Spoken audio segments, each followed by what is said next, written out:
ஒரு மகிழ்ச்சியான செய்தி. இதயம் நல்லெண்ணெயின் விலை லிட்டருக்கு ரூபாய் 105 குறைஞ்சிருக்கு.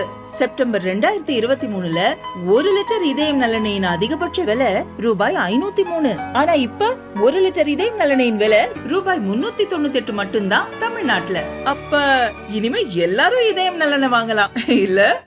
100 கிலோமீட்டர் அளவில் ஒரு பகுதியும், 15 கிலோமீட்டர் அளவில் ஒரு பகுதியும், 9 கிலோமீட்டர் அளவில் ஒரு பகுதியும், இப்படியாக Bilal camp, Kotli camp, Barnala camp, Sarjal camp, மெகமோனா கேம்ப் ஆகிய 9 இடங்களில் இருக்கின்ற தீவிரவாதிகளை மட்டுமே குறிவைத்து இன்னைக்கு மிகப்பெரிய தாக்குதல் நடத்தி ஒவ்வொரு இந்தியர்களினுடைய மனதிலும் மிகப்பெரிய சந்தோஷத்தை அளித்திய மாபெரும் தலைவர், நாளைய உலக தலைவர் நமது மாபெரும் மாண்புமிகு நரேந்திர மோடி அவர்களுக்கு தமிழக பாரதிய ஜனதா கட்சியினுடைய சார்பாக எனது நெஞ்சார்ந்த மனமார்ந்த நன்றியினை நாங்கள் தெரிவித்துக் கொள்கிறோம். பாரத நரேந்திர மோடி அவர்கள் இந்தியாவில் உள்ள உயிர்கள் போன்றுதான் பாகிஸ்தான் நாட்டில் உள்ள உயிர்களும் என சமமாக நினைத்துதான் யாரை தாக்க வேண்டுமோ, எந்த தீவிரவாதிகளை தாக்க வேண்டுமோ குறிவைத்து தாக்கியிருக்கிறார். இந்த 27 பேரில் கணவனை இழந்த ஒரு பெண், திவேதி என்கின்ற பெண், ஐசன் திவேதி என்கின்ற பெண் இன்னைக்கு பத்திரிகை பேட்டி கொடுத்திருக்கிறாங்க. இன்னைக்குதான் என்னுடைய கணவனுடைய ஆன்மா சாந்தி அடைந்திருக்குன்னு சொல்லி பேட்டி கொடுத்திருக்கிறாங்க. உண்மையிலே கணவன் இழந்த துக்கம் ஒரு பக்கம், இன்னைக்கு பாரத மோடி அவர்கள் இவ்வளவு பெரிய தாக்குதலை நடத்தி இந்தியாவுடைய பெருமையை உலகிற்கு பறைசாற்றியிருக்கிறார். எந்த ஒரு உலக நாடும் குறை சொல்லாத அளவிற்கு. இப்படி புல்வாமா அட்டாக்கில் அன்றைய ராணுவ வீரர் நாம் இழந்த போது திருப்பி பழிவாங்கும் நோக்கம் இல்லாமல் சர்ஜிக்கல் ஸ்ட்ரைக்கை சரியாக குறிவைத்து தாக்கி இன்னைக்கு தீவிரவாதிகளை அழிக்கின்ற முயற்சியில் ஈடுபடுகின்ற பிரதமர் மோடி அவர்களுக்கு மீண்டும் ஒரு முறை என்னுடைய நன்றியை நான் தெரிவித்துக் கொள்கிறேன். மீண்டும் நான் ஏற்கனவே சென்னை கூட்டத்தில் பேசும்போது சொன்னேன், காங்கிரஸ் கட்சியுடைய முதல்வராக இருந்தால் கூட ரேவந்த் ரெட்டிக்கு அன்றைக்கே தேசிய உணர்வோடு தேசம் காப்போம் உணர்வோடு பாகிஸ்தான் மீது தாக்குதல் நடத்தும் என்று சொன்ன ரேவந்த் ரெட்டிக்கு மீண்டும் என்னுடைய வணக்கத்தை தெரிவித்துக் கொள்கிறேன். அதே போல இன்னைக்கு நம்மளுடைய முதலமைச்சரும் அதை வரவேற்று பேசியிருக்கிறார்கள். அவருக்கும் என்னுடைய நன்றியை நான் தெரிவித்துக் கொள்கிறேன். இது தேச ஒற்றுமை பிரச்சனை. ஒருத்தன் தாய் மீது பற்று வைத்திருக்கிறானோ அவனுக்கு தான் தாய் நாட்டின் மீது பற்று வைத்திருக்க முடியும். அத தாய் மீது பற்று இல்லாத எவரும் தாய் நாட்டின் மீது பற்று வைத்திருக்க முடியாது. ஆகவே தாயை தெய்வமாக மதிக்கிறவன் இந்த தேசத்தை தெய்வமாக மதிப்பான்.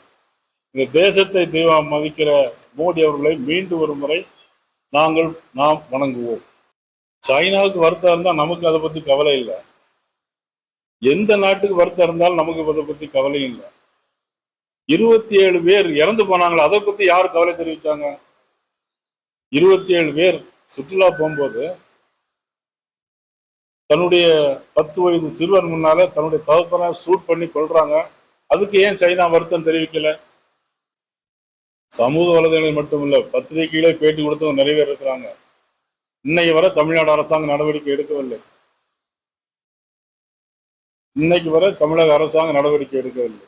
ஆனால் முதலமைச்சர் வாழ்த்து தெரிவித்திருக்கிறார். அந்த வரைக்கும் சந்தோஷம். தனி மனிதனுடைய உயிர் ரொம்ப முக்கியம். அதை விட இந்த தேசம், இந்த நாடு நமக்கு முக்கியம். இன்னைக்கு தனி மனிதனுக்கு ஒரு மரியாதை இல்லையோ, இன்னைக்கு இந்திய நாட்டில் நமக்கு வாழ முடியாத சூழ்நிலை ஏற்படுதோ, அப்பவே நாம் ஒவ்வொருவரும் நம்மை இழந்து விட வேண்டிய ஒரு சூழ்நிலை வரும். ஆக நம்ம நாட்டை பாதுகாப்பதற்காக எது வந்தாலும் எதிர்கொள்ள வேண்டும் என்பதுதான் என்னுடைய தனிப்பட்ட கருத்து. சுமூகமான உறவு இருக்கிற வரைக்கும், இப்ப நம்ம 2 பேரும் இருக்கிறோம்னா சந்தோஷமா இருக்கிற வரைக்கும் நம்ம என்ன வேணாலும் பேசிடலாம்.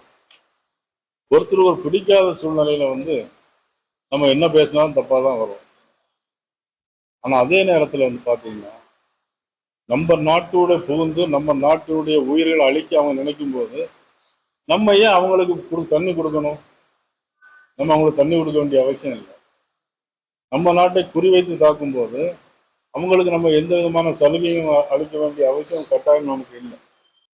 அடல் பிகாரி வாஜ்பாய் அவர்கள் ஒரு வாட்டி சொல்லியிருந்தாங்க, இதே மாதிரி அமெரிக்காவே திட்டம் பண்ணிச்சு ஒரு காலத்துல. அப்போ அடல் பிகாரி வாஜ்பாய் என்ன சொன்னாங்க, என்னுடைய தேசத்தினுடைய ஒரு பகுதியை இழந்தால் கூட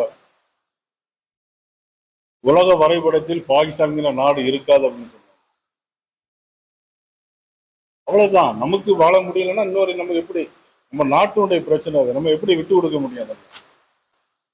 கணவனை இழந்த பெண்கள் அவங்க நெத்தியில சிந்து சிந்து குங்குமம் வைக்க முடியல. பெண்கள் செந்தூர் செந்தூர் செந்தூர குங்குமம் செந்தூர போட்டும்பாங்களா, அது வைக்க முடியல.